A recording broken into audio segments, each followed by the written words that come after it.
Proportional Response, Book 1, Chapter 12, Part 7. Hiding in Plain Sight.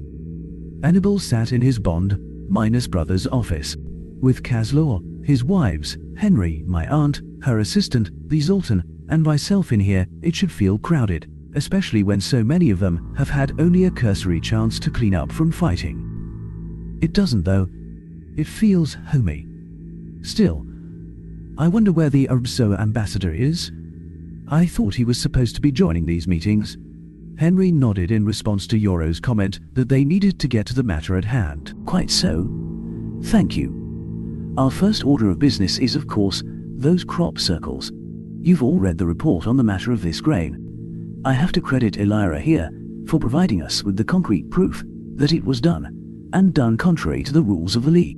Caslaw nodded. Yes.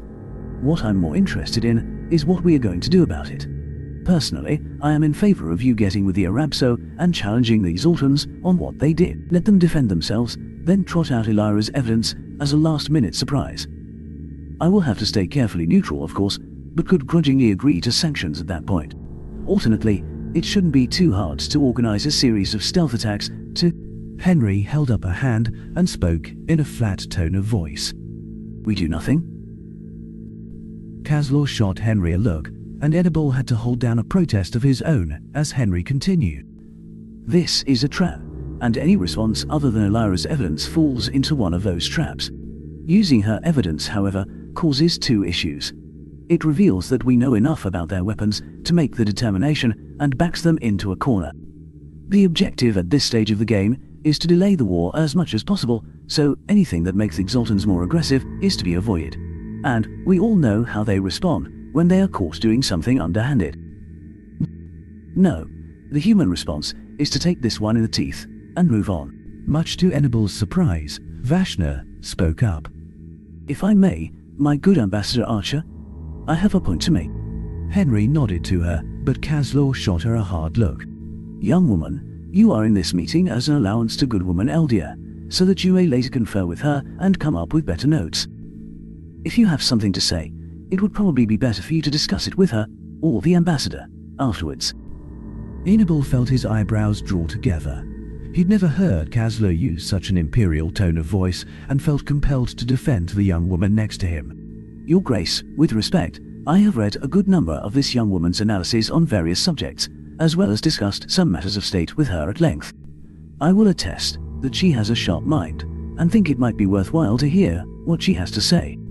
Caslaw shot him a hard look, which he returned. He could feel Vashna's hand, which still sat in the crook of his elbow, blush. Caslaw maintained eye contact with him for a moment, shrugged, then turned a wide smile on Vashna. Very well. If Hannibal here is going to vouch for your skill, despite your youth, I suppose that is good enough for me. That said, there is an important protocol point for you for these meetings. They are private, frank discussions, where we are dropping titles, honorifics, and the like. You understand? He looked over at Vashna to find she'd been wearing a small, sly smile, and saw that smile grow broad before she responded. If this matter must be swept under the rug for now, would it not pay to put the evidence in a time-coded secure data store somewhere to bring out later after the war is over? Granted, it would just be one more piece of evidence against the Zoltan, but still worth some more reparations to be piled on. Correct? Henry smiled and nodded. Just so, Vashna, just so, and that is exactly the plan. I have to compliment you on your thinking and your mentor for being able to identify such talent. Now, I asked Elira to join us today in case anyone had any questions about her analysis. Anyone? Yoro spoke up and asked a deeply technical question about energy trace decay that Hannibal could barely follow, and Elira answered with details which left him completely lost. Yoro seemed satisfied with the answer, however, and they moved on. The rest of the meeting went quickly, partly by necessity, but mostly contained fairly routine items. They wrapped up with a quick discussion of the participation levels for the event outside, and his aunt spoke up. I was surprised to see that the Findle had set up a table. That game they have on it looks interesting. Still, I would have thought that they'd stay away for fear of the Zoltan reprisal. Elira answered, her scales bristling. You can be sure that they are here. under specific orders from someone in the Exaltan embassy. They are here as spies, Eldia, nothing more. She harumphed loudly. They aren't even good at it. You can see them tracking people's movements clear as day. It is why we put them so far from the fighting. Everyone nodded, and then several of their comms chimed in unison. Kazler spoke. It appears that's all the time we have for the moment. I believe we are bringing the Thermercan ambassador back here for the next round. Good. Everyone get out there and mingle a bit. I am not happy about leaving this grain thing unanswered for all the necessity of it, and I want to hit something. You good for another bout? Of course. Henry rose and offered his hand to Eldia. Edible had to suppress a smile at the slight flush to his friend's cheeks as she took the hand, smiled widely at him, and wrote. He felt in particularly good humor as he rose, offered Vashna his arm, escorted her back outside, and suggested that they try that game the Findle had set out. She responded with a smile and a nod, and he completely missed the twinkle in her eyes as they set their course. Enable couldn't keep the huge grin off of his face as they neared the Venter embassy. Vashna still hung on his arm, despite his subtle efforts to dislodge her. He didn't mind though. He felt light of heart and step, but couldn't totally figure out why, and didn't feel the need to analyze it. He felt some concern about the matter of the grain, and a little worried that his aunt's assistant might be developing a crush on him, but it didn't matter. On the whole, it had been a productive, pleasant evening spent with friends. To top it off, his aunt and Henry had gotten along famously and already seemed to have a friendship forming. When he, his aunt and Vashna had made their way to the anteroom of his quarters, he poured drinks. He prepared to toast the evening when his aunt, with enough force to sting a little, but not enough to turn his head, slapped him square across the face. Vashna's grip on his arm tightened, and he felt her go slightly onto her toes as his aunt raised a single eyebrow at him and spoke in wry tones. It is customary, my dear nephew, to let an aunt know when she is being aimed at a Bond brother. Enibal sputtered and blinked rapidly, trying to gather his wits as Vashna let go of his arm, huffed, and seemed to practically teleport to stand slightly behind his aunt's shoulder and glare at him. Why does her glare unsettle me? He put the matter from his mind and turned to his aunt. He tried to speak, but only managed to sputter at her. How did she know? Am I that completely transparent? She shook her head, took a sip of her drink, and smiled at him.